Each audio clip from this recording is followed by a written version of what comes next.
કીધું અમે ભલા આજ લાકડા લેવા આવ્યા પણ તમે એક દાડો મારા પાસે ફોટો પડાવવા આવજો અમે ચાલી ગયા ને એક મેહોણા સુધી નોમ હોય ગુજરાતમાં નહીં ઇન્ડિયામાં નહીં પણ આખા મેહોણામાં નોમ હોય એક દાડો અત્યારે હાલ તો નહીં હાલ તો ઘણું પૂછું છું પણ એક દાડો નોમ હોય સાચું કહું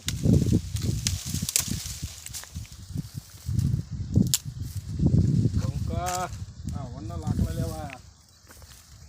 શું કહેવાય ને ગ્રસવંતી ને તો આ અંકાળીઓ પંખાળીઓ બધું ચોટી છે